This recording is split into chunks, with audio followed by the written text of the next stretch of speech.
المنهج لا الاسرائيلي، ما انت بين شقي الراحه دول. لا، ما انا ايراني ايه فكره ولا انا اللي سيطره بعيده، بس انت بتدخليها في فكره فرعيه. نشر المذهب انا الشيعي وتصدير الثوره الاسلاميه لكل مين المنطقه اللي قال لك كده؟ على حساب انا هذه قلت كده؟ الدوله انا قلت لا كده؟ مش قصدي، انت قلت افضل دوله ردت على هذه ايوه، افضل رد يعني الرد الايراني.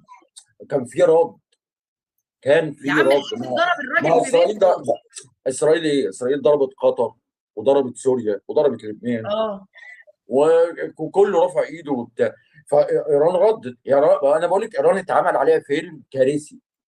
اللي اتعمل في امم ايران ده كارثي، يعني مدى تغلغل ال... اعتقد الامر فيه امريكان، يعني مش دول طبعا اللي برضه. قتل فال... علماء المفاعلات اه النوويه اتعمل بتاعتهم. فيلم اللي هو انا عندك على الارض، مش مثلا جايب طياره دكتور بضرب. عمرو، دكتور عمرو، اه رأيك كان هيبقى ايه؟ هل تستطيع هذه الدولة اللي جنبك على بعد من 300 كيلو ولا حاجة ان هي تضرب لك ملجوم اتصوروا في شرم الشيخ وعمل حد يقدر يطلع درون عليهم؟ لا. ده ليه؟ هناك بقى اسماعيل هنية اتضرب في اوضه النوم ايوه، في ما بقول لك مبنى انا تابع نلخص للحكومة. بالتفاصيل دي. بقول لك ايران مم. اتعمل عليها فيلم كارثي. اللي حصل ده كارثه. طلعوها ما في مسرح نقول كده. يعني الدوله ما دي نقولش بيقول ان لك هي اقوى، لا هو بيقول بالعكس. لك انا مخترق هذه الدوله الى النخاع. ده اللي هو اللي عملته اسرائيل في ايران. الرد الايراني اهو نزل له كام صاروخ بتاع بايران.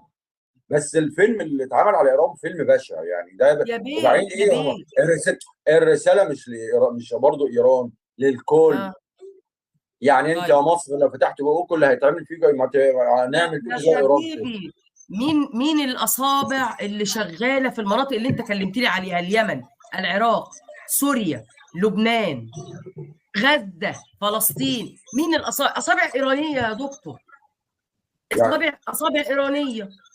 مين ايوه، اللي ما عشان كده هي راحت بقى ايه، رغم ان لا يجمعها حدود مع ايران راحت ضربت ايران. دوله؟ ما هو ده انا السبب. بشوفها بصراحه حطت عليهم. انت نفسك قلت دلوقتي انا لو مكان السيسي هسكت، لان انا ما ايوه، عنديش داعي تقول بس لي يا انا دكتور. برضه انا هسكت. بس في اه. نقطه. النظام اللي مم. بينتمي له او الهيئه اللي بينتمي لها هي اللي وصلت مم. البلد للضعف بهذا الشكل. برضه من فكرة الضعف. القصة مش بلطجة. أنا عندي دولة بتتآمر على مجموعة عايزة تصدر الثورة انت الإسلامية. لو انت دوله قائده وبتفهمي مم. وعرفتي اه تجمعي حلف قوي معاكي، ولا امريكا ولا دي، انا يعني لو قضى ارهاب مش شغال. تعالى لي بقى هنا، تعالى لي بقى في الحتة دي. ايوه، لا لا مسمار لا, بق. لا الناس دي عمرها ما تتجمع. انا بقول لك أيوه. مستحيل. لان كل واحد ليه مصلحته. برافو. لا ومصلحته وغير هي كده. مصلحته. انا عايز اسالك سؤال. انت شفت اه الحيوان اللي اسمه بشار الاسد، الفيلم التسريبات ولونا الشبل اه وبتاع؟ اه لون هو ده الشبل منظر بس. حكام العرب. من الاخر بص يا يعني دكتور، هو ده اولا المنظر. ليه الفيلم ده طلع دلوقتي؟ ما هم معروف. ما دخلوش القصر الجمهوري ليه في الذكرى السنويه؟ وبصوا انا انقذتكم من مين، وبصوا انا لا لا لا، عملت ايه. بس هل كل ما الفيلم غلطوا هل بعض. الفيلم حقيقي ولا لا؟ اولا قبل ما اه يعني هل التسريبات حقيقيه ولا لا؟ مثلا مثلا مين بقى طلعها ليه؟ ده قصه بقالي تانيه. سنه. انما هل امم التسريبات حقيقيه؟ واضح، عادي جدا سهل تتركب يعني. بقى ولكن ده قصه بقى تانيه بقى نخش في انت الخبراء، بقى بس انا مشكلتك، اعتقد. انت مشكلتك اه كرئيس جيت في البدايه قلت يلا يا جماعه نعمل حلف قوه عربيه، احنا مش اقل من الناتو ويلا بينا. مستحيل. مع الانظمه الموجوده دي مستحيل الكلام ده يحصل. ما تلومش بقى مصر، ما اي ما تلومش. انا انا مش بقول ورايا لك. مجموعه انا هيخونوني ما يا عم بقولكيش الحاج. انا ما بقولكيش اه مصر فقط. كل اه المنطقه دي عباره عن شويه اراجوزات ما يسوش ثلاث عليهم. كلها صح. من اولها لاخرها. بس معاك. طول ما احنا ماشيين بمبدأ الجماعه اللي الخلايجه بيقولوا كبر ربعك تكبر، اذا احنا هو ربعه بس حضرتك. كبر. زعيم الخير. في زعيم دول الخير. مدعيه، يعني على اقول لك انا حاجه. في دول مدعيه مم. مثلا دلوقتي ايه، السلام والمحبه وبتاع، حبوا اعدائكم باركوا لنا والكلام صحيح. الاونطه. دوله زي مم. الامارات دي. الامارات دي على بالظبط. فكره مثلا ايه، السعوديه كانت متهمه انها تنشر التطرف وبتاع والوهابيه والبلا الازرق بتاعهم ده صحيح اه فعلا يعني. بس الامارات كانت مشتركه عادي جدا. يعني انا اكيد طبعا. مره الامارات دي كرمت يوسف القرضاوي قبل كده. كانت مم. بترحب جدا بالاخوان وحبايبهم وبتاع. انا مره قريت في كتاب كان اسمه، وكتاب ضخم، كان اسمه الفارق بين المخلوق والخالق، واحد هندي مؤلفه، انا فاكر نسيت اسمه. كان في اول صفحه فيه مطبوع هذا الكتاب هديه من الامارات العربيه المتحده بتاع يعني ايه ان هي ده لوجه الله تعالى ومش عارف ايه. الفرق بين المخلوق ده فيلم بقى ايه يعني ايه نقد المسيحيه وكده. انت واخد بالك؟ طيب بص، فالامارات كانت منخرطه يعني في منخرطه، المواضيع دي. لكن انا بشوف هنا الكيل بمكيالين، ان انا اتعاطف مع دول عشان بيتكلموا نفس اللغه. انا لو هنطلق من منطلق انساني، يبقى انا يصعب عليا الناس اللي حصل لهم مشاكل في كشمير، حصل عندهم مشكله في بورما، انا حصل مشكله في اي بقعه في العالم، انا عايز الجوع اسالك اللي سؤال. حصل في الارجنتين، في فنزويلا لا كده. لا، في نوع انا مثلا قاعد في مصر، في اه، زلزال حصل في بيرو ولا في كولومبيا، ماشي، انا مش هقول لك انها يعني خساره وبتاع، بس انا هتزعل مش بالفعل. امم لا، درجه الزعل مختلفه بصراحه، مش هو ده الطبع الانساني. انما انا لما انا يكون جنبي معاك، بالظبط. انا معاك في بص ده، لكن الموضوع انا ده ممكن حتى ازعل وليه. الموضوع، في انا اعرف اخبار. واحد بقى، انا اعرف واحد مم. يعني خلاص الامر، انا ما بتكلمش فيس تو فيس مع حد في الموضوع ده. مم. فانا اعرف واحد كل ما يشوفني وكذا مره نبهت عليه، شفت بقى انا متهم ان انا مناصر لحماس. لا، انا مش مناصر لحماس، بس انا مؤيد للفلسطينيين. اه، فشفت بقى حماس عملت ايه عشان تعرف ان مصر. قلت له كذا مره، قلت له في الاخر انت دوله حقيره بنت وسخه عاجزه، ما تغلوش على عجزك بانك قال يعني انت كانت سياستك صح. لا، انت دوله عاجزه، اعترف الاول انك انت دوله عاجزه، انك دوله ملهاش اي لازمه، يعني المنطقه كلها ملهاش اي لازمه، وخلاص بقى. يبقى هو ده اللي هقدر اعمله يا جماعه، انا ما اقدرش اساعدكم لان انا انسان عادي. فخلاص على يعني انما ما تقعدش ترغي بقى طول الوقت احنا مالناش دعوه سياستنا صح. لا، انت سياستك صح، وانت دوله فاشله ودوله عايشه على المعونات وطلعان دين امك، فما تقرفنيش ان انت ممكن تعمل اي حاجه. سوري، وعايزها في الموضوع ده يعني موضوع مؤلم، واللي حصل ده انا بقول لك دي كارثه. يعني ايه، استعدوا بقى للعصر الاسرائيلي.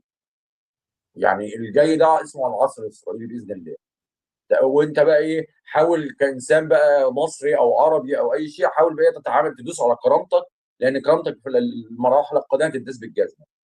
سمعت منك مره، زي ال 500 شخص اللي بيتفرجوا علينا دلوقتي، متابعين للمقاطع بتاعتك بشغف، فسمعت انه والله انا شايف برغم اجرام هذا النازي، الراجل ابو ربع شنب ده، لما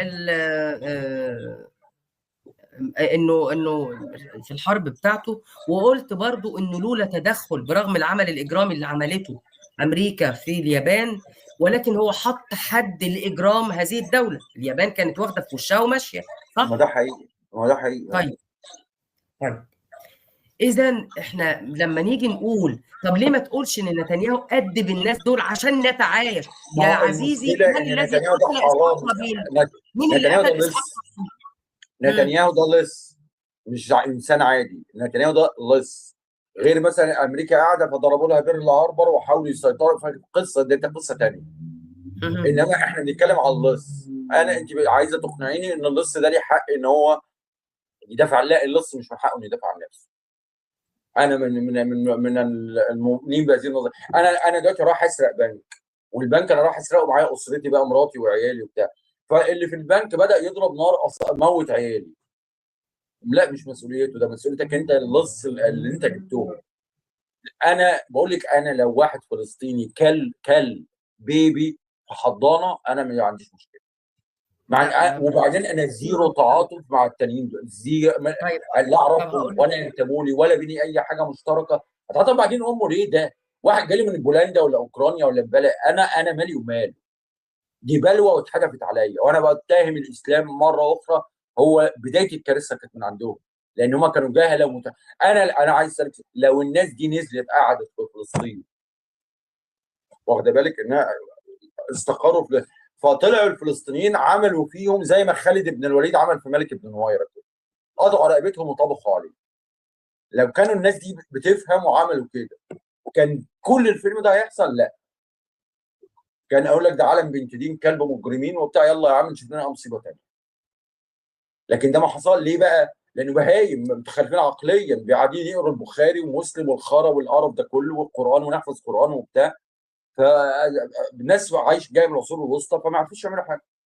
يلا دول ايه؟ مين اللي جايين دول؟ يا لا دول ايه ده؟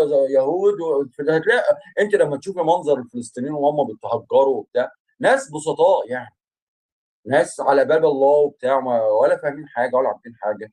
الفيلم اللي اتعمل في الفلسطين كان ممكن يتعمل في مصر، كان ممكن نفس الناس دي ياخدوا مش فلسطين، ياخدوا سينا، بس سينا كانت معروضه عليهم وكنت انت لبستي في نفس الكارثه. ده كان الموضوع يعني لان كانوا بيدوروا على شقه مفروشه، مش بيدوروا على وطن. كان في اقتراحات بالارجنتين واوغندا وسينا وجزر مش عارف ايه في المحيط، وبعدين فلسطين قال لك لا فلسطين دي حلوه وبتاع، ولينا بقى نجيب بقى العهد القديم بقى ونروق نفسنا وبتاع. كارثه. وتلاقي المصري المعرس لسه بيقول لك سيدنا موسى، والخول الثاني اللي في امريكا يقول لك نحن نحب سيد المسيح. لو ما ضربتش عقيده الناس اللي بتحاربها كانك ما عملتش حاجه. انا مش فاهم ازاي انت ونحب المسيح والسيده مريم والعذراء، تحب المسيح بتاع ايه يعني؟ بتاع ايه بتحبه؟ لكن هو مضطر يقول الكلام ده ليه بقى؟ لان هو ساكن في الدور الثالث، تحته المسيحيين وتحته اليهود. فالمسيحيين لو وقعوا هو يروح 60 داهيه، واليهود باع الارض بقى وباع كله عشان الدين بتاعه الزفت ده يستمر. لا انا طز في الدين كله، مش عايز يغور في داهيه. بس انا عندي القدره ان كل اللي بيصير، لان في جزء كبير جدا عقائدي من اللي بيحصل بقى، واحنا ليه بنحب؟ عشان ايه؟ المسيح بقى يرجع. لا ده مش المسيح هيرجع، ده المسيح هيطلع دين لا هيرجع ولا هيتناجي. بس هو ده هنا النص. هنرجع البلوى كلها على الرجل الابيض من بدايه الحضاره، لان ببساطه اللي انت بتشتمه دلوقتي الراجل البولندي والروسي والاوكراني اللي جم كان جايين شكلهم يحزن، شحاتين، كان نفس شكلهم شكل الفلسطينيين وهم بيتهجروا من الحته دي. فحضرتك واقع تحت لعبه لعبها عليك الاقطاب المتحكمه في هذا الوقت، والنهارده لما تيجي عايز تشيل دوله زي مصر الشيله ده ظلم. السؤال انا بوريكش حرب. طب انت ليه اساسا لسه السرديه بتاعت موسى والمسيح والاونطه ليه انت ما بتقاومهاش؟ ليه انت ما بتطعنهاش؟ ليه ما دي انا بقى ده السؤال اللي انا كنت هساله لك. هل تستقيم انه يجي امر من فوق زي مثلا ما فرض على مصر؟ قال لك في العصر الدوله الفاطميه محدش كان بيتكلم بعد عمر بن الخطاب، جه بنى عمر اسمه عمرو بن العاص بنى الفسطاط وقعد يبعت رجالته ياخدوا